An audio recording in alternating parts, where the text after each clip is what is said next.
Hello friends, यहाँ प्रश्न में हमें दे रखा है कि रुपए 16,000 की धनराशि 20% वार्षिक दर से 9 महीने का चक्रवृद्धि ब्याज होगा यदि वह ब्याज दर त्रैमासिक देय है। तो देखिए यहाँ पे हमें प्रश्न क्या दे रखा है, चक्रवृद्धि ब्याज पर आधारित मेरा एक प्रश्न दे रखा है जो कि मूलधन कितना दे रखा है, 16,000 रुपये। मूलधन कितना दिया हुआ है, 16,000 रुपये। ठीक है। और दर क्या दे रखी है, आर बराबर 20%। 20% मेरी वार्षिक दर है। अब मुझे क्या बोल रखा है, 9 महीने का चक्रवृद्धि ब्याज।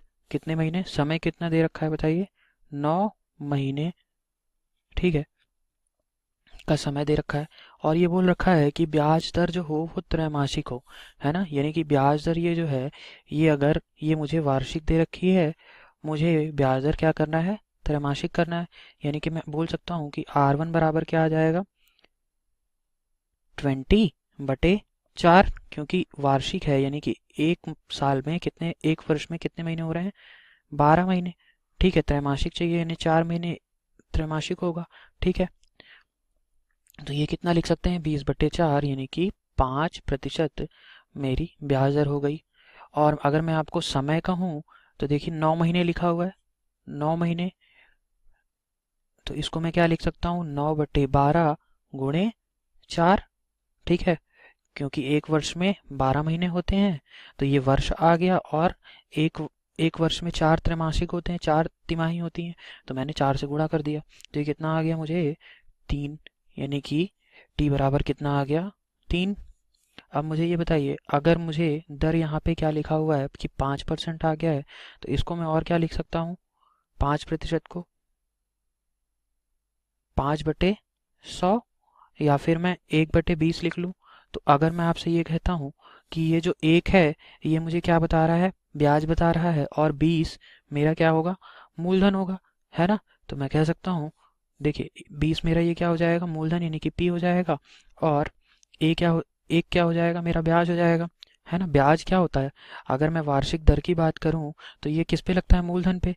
और मूलधन पे मेरा 20 है, और तो इस पे ब्याज कितना आ जाएगा, 1 यूनिट का। तो यहाँ से अगर मैं मूलधन P लिखूं और मिश्रधन की बात करूं, मिश्रधन को हम किससे लिखते हैं, A से। तो अगर मैं ये कहता हूं कि मेरा मूलधन 20 यूनिट है, तो मेरा मिश्रधन क्या हो जाएगा, मूलधन प्लस ब्याज। ठीक है, तो ये कितना आ जाएगा, 21 यूनिट, क्योंकि ब्याज तो 1 यूनिट था।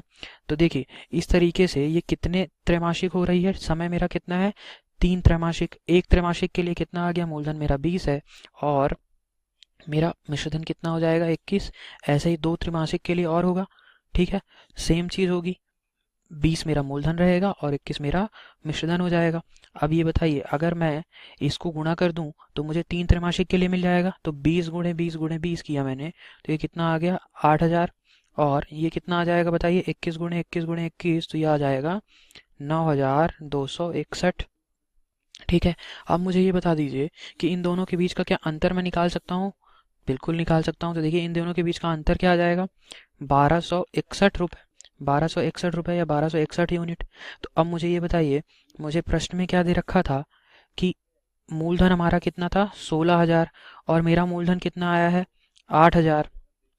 ठीक है, यानी कि मैं दो, अगर मूलधन मुझे, ये क्या आया है, मैंने 8,000 यूनिट माना है मैंने। ठीक है, 8,000 यूनिट। तो अगर मुझे ये 8,000 यूनिट जो आया है, 8,000 यूनिट, ये किसके बराबर है, 16,000 रुपए के बराबर है, 16,000 रुपए के बराबर है।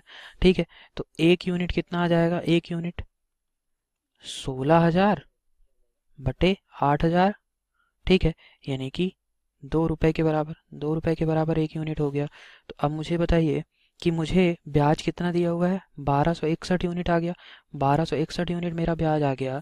तो मुझे 1,261, मुझे ब्याज ही तो निकालनी थी। तो मुझे 1,261 यूनिट के लिए कितने रुपए होंगे, 2 × 1,261, यानी कि ये कितना आ गया, 2,522 रुपये। ठीक है, ये मेरा आंसर हो गया। देखिए कौन सा ऑप्शन सही है, तो ऑप्शन नंबर सी में दिया हुआ है 2,522 रुपये, ये मेरा सही उत्तर है। Thank you. कक्षा छठी से 12वीं से लेकर नीट आईआईटी जेई वो एडवांस के लेवल तक 1 करोड़ से ज्यादा छात्रों का भरोसा। आज ही डाउनलोड करें डाउटनेट ऐप या व्हाट्सएप करें अपने सारे डाउट्स 8400 400 400 पर।